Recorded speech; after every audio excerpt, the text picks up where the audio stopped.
Hashem. So I'll tell you a story. It's they'll tell me afterwards if this is a Litvische story or a Hasidische story. Verdict's out. The story happened in Sukkot, Chomet Sukkot, 1797. Rabbi Yitzchak Berditchev was sitting in his sukkah. Hasidim were bringing around him, they were singing, they were dancing, they were clapping. It's the Hasidic part of the story. When all of a sudden the Berditchev's face went very sullen. And the Hasidim looked at him, they said, Rabbi, what happened? What's going on? So he said to them, you have no idea what just happened. I said, what happened? He said, the light of the whole world just went dim. The light of the whole world. I said, then what do you mean the light of the whole world just went dim? He said, Rabbeinu Eliyahu ben Shlomo, the Gaon of Vilna, just left this world. That's a little fish part of the story. The Vilna Gaon just left the world, and the world is much darker. And then everybody was like, okay, what do we do? So it was very quiet. And the Berditchev was closing his eyes. And he said to him, do you want to know what's going on in Shemayim now? And based in Shemayim. He said, yeah, that'd be cool. You know, let's do it. Let's do it. That's the Hasidic part of the Christ. So he said to them, I'll tell you what just happened in Shemayim. He says, the neshama of the Vilna Gaon went up to the Beis Din Shalmala. And the Vilna Gaon, Keyadua, kept a little notebook of every minute that he spent in his life. That every Yom Kippur he would ask for slicha and mechila kapara on every minute that he was not osik b'Torah. The Vilna Gaon, who the entirety of Torah from beginning to end was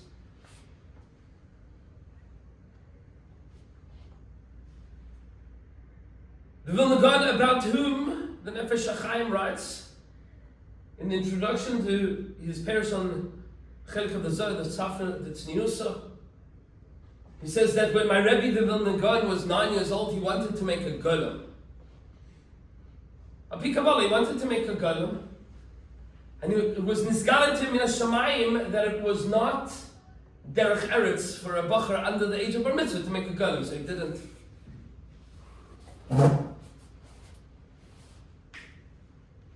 I was playing video again. I didn't have such gilui min hashamayim. If you ask my teachers and parents, they would have said that I was a golem all by myself. Didn't make anything, Baruch Hashem. So the Grog goes up to Shemayim, says to the Berditchev. And they weighed up everything. And they said, there's nothing that he did wrong, and anything that he did wrong, he did tshuva. So all signs pointing to Gan Eden Alien. And then there was a malach that shows up, Hasidic malach with the strand. Malach shows up and says, yeah, it's true that he was tzaddik Yisrael Elam. He said, but Sach HaKol, he was mitzar the Baal Shem Tov. He was mitzar the Magna message. He was mitzar the Alter Rebbe. He put them in Cherem. He put the Chassidim in Cherem. How could it be that you're going to take them all the way to Gan Eden with nothing? All of the tzaros that he caused for all the Hasidim, you're not gonna, there's nothing. I said, but it's the Gra. And this Malach is screaming, but you can't. All this B'ditch was saying in his sukkah. So the Beis Din Shamala says we have to go ask the boss.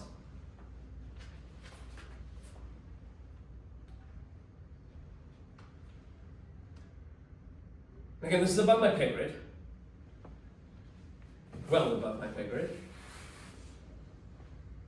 But apparently the psak that came was,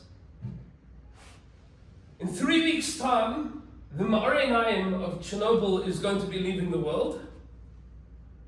It was niftar 3 weeks after the Gra. And if the Gra would be okay, he would agree that when Reb Nachum of Chernobyl comes up to Gan Eden, that he will hear Torah from him in Gan Eden, then they'll take him to Gan Eden now already.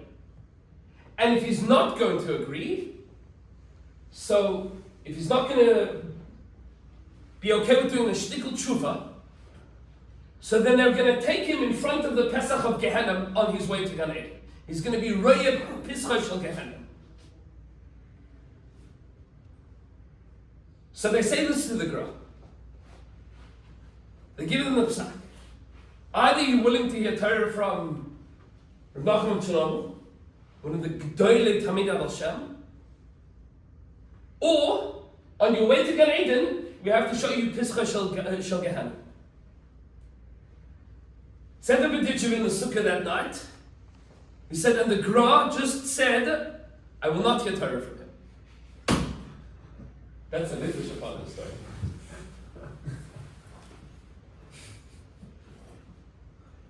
So they said, so what can we do? So the Malachim take him, and on the way to Gan Eden Ha'aliyah, they take him by Pischa Shel Gehenom. And said the B'ditchev in the sukkah that night,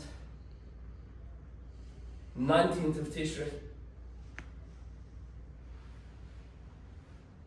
He said, as they were taking the Gaon of Vilna to see Pischa Shel Gehenom, the opening of Gehenom,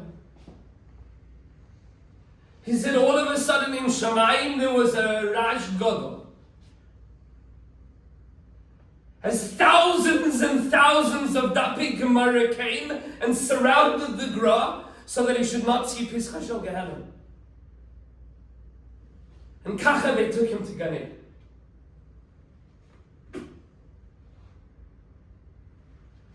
That's how the B'ditchev said. It was the din v'cheshbon of the Gaon of Vilna in Shema.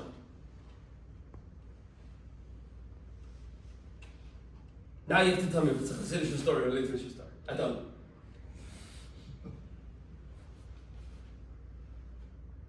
But I'll tell you what kind of story it is. Because in a few short days' time, Be'ez Hashem Baruch, we're going to be celebrating Chanuka.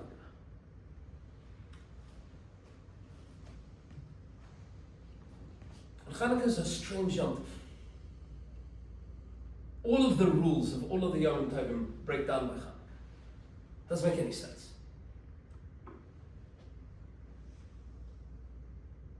The days of Hallel, the days of Mishnah. It's a chiyuv of adlaka, it's a shalaweh,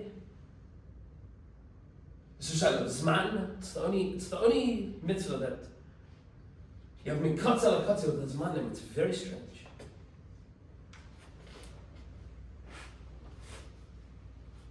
It's the only mitzvah, by the way. Take a look at the Eretz Tzvi.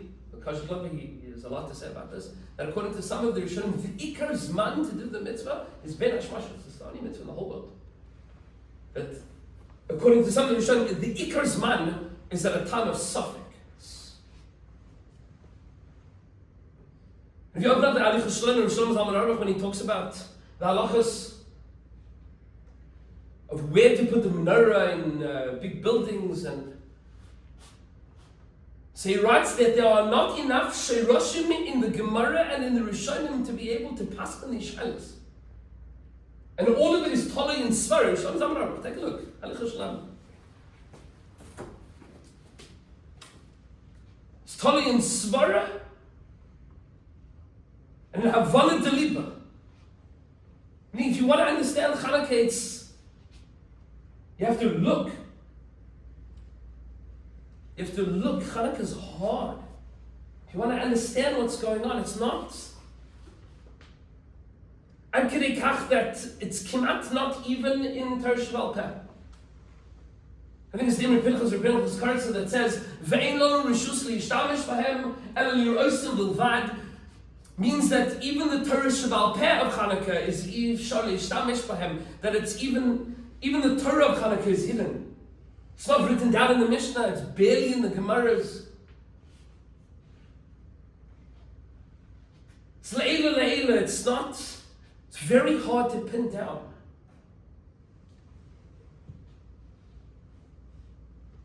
Because what Chazal are making us see on Chanukah is something that you cannot see. It's something that doesn't come from this world. Because what the Yevonim came along and did, they looked at us and they said, the whole world is chayshich. It's all darkness, it's all pischa shel Gehenom. Kisval keren ashar ein lo chelek b'elokei Yisrael. Scream from the rooftops. To be a Yid is narishkeit. To believe in HaKadosh Baruch Hu is garbage. To believe in Malchus Yisrael is shum davar, is klum, is efes, is worthless. You understand the darkness that they imposed on Klal Yisrael in a world that we had a Beis HaMikdash and we lived in Yerushalayim? In a world where, at least for a large percentage, it was Tmidim Kesidron. We're davening for the world that the Greeks invaded. We're not holding by that place that they were and the darkness that descended on them, that they looked at. You know what it is to be in the Beis HaMikdash and to not care? To say this is stupid, this is narishkat, this is garbage, nothing is worth it. Because that's what they were saying. Timul kol hashmanim. The whole thing was dumb. It was.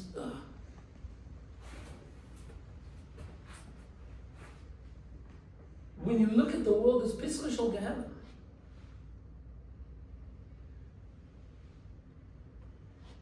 And then all of a sudden comes this Ur. It's a very strange Ur. And it's interesting to note that all of what we talk about and all of what we celebrate on Chanukah, which was an enormous military victory, if you take a look at the Gemara, take a look at the Rambam. The Rambam writes that Chazar Malchus Yisrael Yosef Ma'asayim Shana, that returned to sovereignty to the Jewish people for another 200 years. What kind of sovereignty? It wasn't exactly Levitic, but no. We don't talk about it at all. It's kimat not part of the story. The story is about the little ner, which, by the way, on the ranking of miracles that the Jewish people have had, can you imagine like the miracles that Klal Yisrael's had, like the Baruch Hu's done for us? Imagine like all the miracles like playing on a playground. So like Chris Yamsuf is like the fat kid sitting on the swing. Like Ner Chanukah would be like the nerdy kid picking his nose in the sand. But what was Ner Chanukah even there for? It feels like such a nothing. Then it says La'alacha. Many of the Rishonim deal with the fact that La'alacha it was a nothing. Because they didn't need to have oil that was tahar. Because no one drew tzibur. And only I mean, there's 1,000 reasons that you didn't need Ner Chanukah. You need a military victory. But all of a sudden, HaKadosh Baruch Hu gives us Ner Chanukah. It's like there's a little gratuitous miracle that's not necessary, that on the surface seems so meaningless.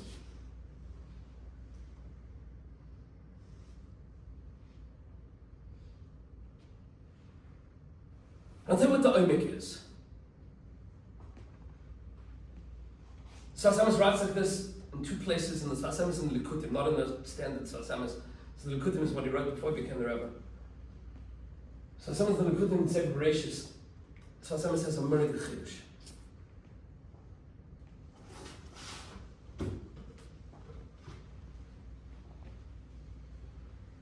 So HaKadosh Baruch Hu created, on the first day of creation, he created light. And that Or, Chazal tell us, is the Or Haganos the Tzadikim Lasidon. The light that's hidden for the Tzadikim for all future generations. And then he asks the question, Heichan Nignas. Where did the light of creation go? Where is it? It's hidden. Where is it hidden? No, where's it hidden? Torah.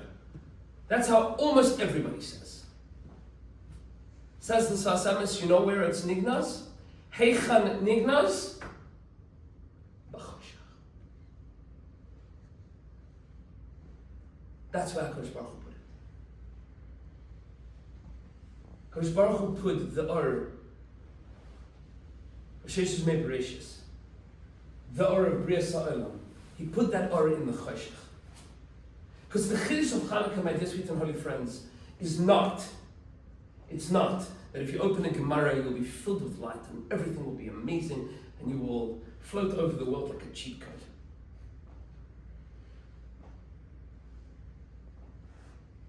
It's not a mistake.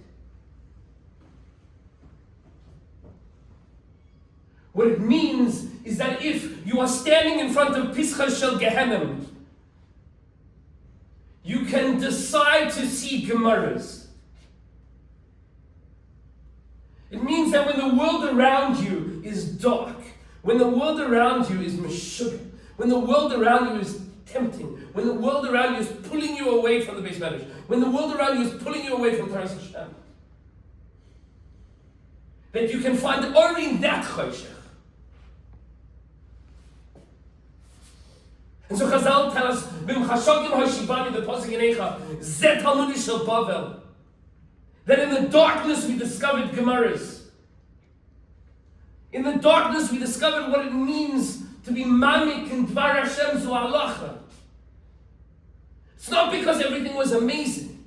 It's because it wasn't amazing. And we found that even in a world that wasn't amazing, and even in a world where we lived somewhere between Golus and Geula, and even in a world where many Jews were off the derech, and even in a world that the Beis HaMikdash was so unimportant to the vast majority of Klal Yisrael,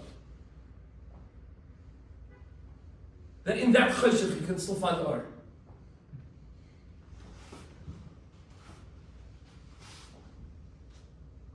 V'yidliku neiros b'chatzos k'tshach. And we light those neiros. So that Be'ez Hashem is Baruch, when you feel darkness in your life, when you feel that the world is pulling you to look at a lot of other things, it's pulling you to Pischa Shel Gehenom, that in that you can open the Gemara. And Be'ez Hashem is Baruch, should be Mizaka you, be Mizaka me, be Mizaka all of us. That those Dapi Gemara should surround us, so we should never see Pischa Shel Gehenom. Have a Freilich Chanukah. Okay.